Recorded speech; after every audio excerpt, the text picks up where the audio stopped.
UI is user interface, anything that's not game related, so menus and meters and combo numbers and all that good stuff. The hallmark of a good UI, I would say, is making sure that when the player goes through the menus that they're able to navigate pretty easily and understand where everything is. And when instructions come up, we want to make sure that they're there and they're clear and they're obvious, but they don't kind of interfere with the gameplay. This is what we refer to as the shell. It's the kind of like the intro to the game. Currently it's our alpha version, so it's somewhat simple, but basically we have a skybox in the background. You can see the clouds animating. This is the real Kratos model. We're actually calling an animation to the character. So when you choose a new game, you get a sub-menu, and you can choose if you want to play an easy, normal, or hard. Very hard is locked out in the beginning. So you can see that when I choose a game, you'll see like the camera pan into Kratos' face, and then a video starts up.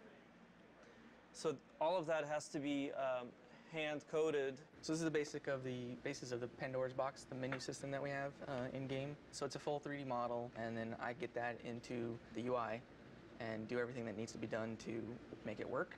So tag it with all the tags it needs, text elements, things like that. So all these kind of proxy quads we have in here all represent a line of text that shows up in the game. We pretty much start off on this demon face side, and we zoom up real close to frame it so that it's kind of more 2D looking. This would be the power-up menu. So you go to this menu and you upgrade your weapons, and you're able to kind of zoom into the models and rotate them around. At least that's what we're hoping. So we won't make it for alpha, but we're going to shoot for beta.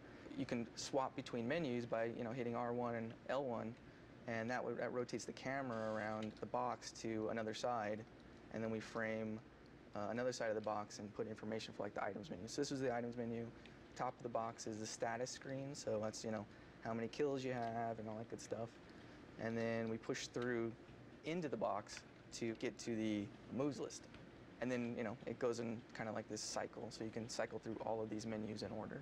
So pretty much what you're seeing here is the Pandora's box, and then from here you go, you swap to other screens, and we have all these kind of cool little animations going on. And eventually inside of these screens there'll be much more ancillary animations and things going on. This time around, for God of War 3 anyways, we completely switched our system up.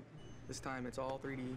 The same shaders that we put on game objects we use in the UI. So it opens up a whole new avenue of what we can do. It also opens up a whole new set of problems. So most definitely.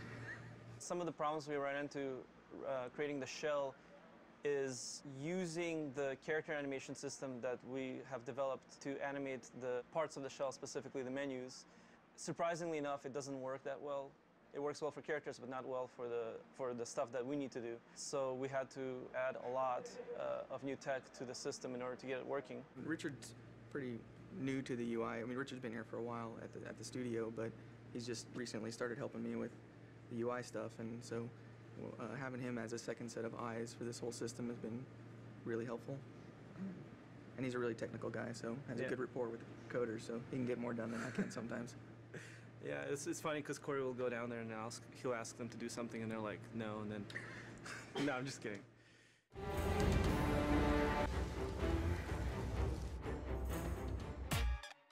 QA stands for quality assurance, and what we do is we play through the game all day and find out the bugs that are going in the game and report them to all the different various production leads and creative leads around the office and make sure that everything gets fixed and there's not any big issues with the game when it ships. It's our responsibility to make sure the game is appropriately awesome and epic. If there is a big problem area, well, one of us will just like play that area all day long, every day, do everything you can imagine that could break the game, kind of get in the mind of what people playing for the first time, because we play it every single day. Try to do everything possible in that area with every item, every spell, and make sure it's all working and none of that's crashing the game.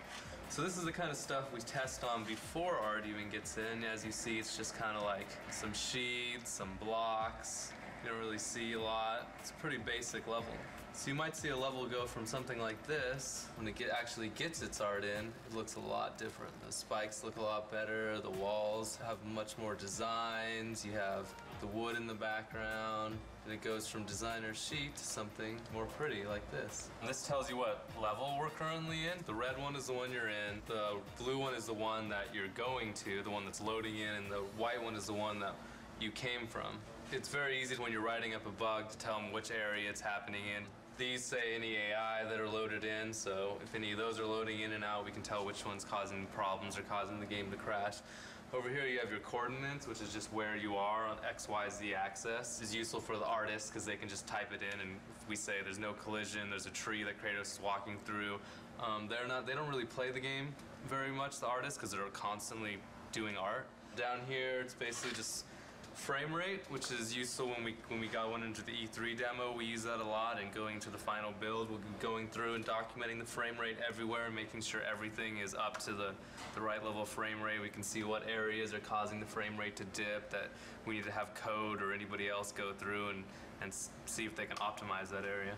So I've just submitted the bug, and now I'm going to try to see if I can take a video of it actually happening to reproduce it. The bug is that sometimes Kratos just won't grab onto the ledge when he does the jump. And the bugs are assigned different priorities, and certain ones we refer to as progression stoppers, which means that if a player were to run into this bug playing through the game, they would be unable to continue. And we categorize that as an A bug. It's the absolute highest priority. So I have to make very sure that the designer gets this particular bug so that they're able to fix it, because it's very, very serious. We could get as many as 100 to 200 bugs per day during certain phases of production. This is the opening level. This is when Gaia is climbing up Mount Olympus and you're on the back of Gaia. Art was just added to this level, so you would try to run along different areas, make sure Kratos can't pass through the world, like right here. So in this case, I would go in and give the artist the coordinates to this certain location where Kratos is inside the rock, and that artist would make a collision pass, fixing that collision so I couldn't fall through it. I'm loading the test level to test the Wraith. It's basically this enemy that burrows underground. And the only way you can actually attack him is to use the L1 and circle move, which is your grapple. When he's under the ground, I'm supposed to be able to grab him out and slam him on the concrete. But that's not working right now, so that's when I would open up my Test Track Pro and write up a bug report. It's our job to play the game over and over and over again. So after you play a certain section a certain amount of times, it gets a little repetitive, but that just comes along with the duties of being in QA. It certainly takes some of the romance out of it, but it's a real pleasure being able to see the game evolve day by day, step by step, asset by asset as they are implemented. It's very exciting. You could be my one and only. I can be your one. Come on, let's take it slowly.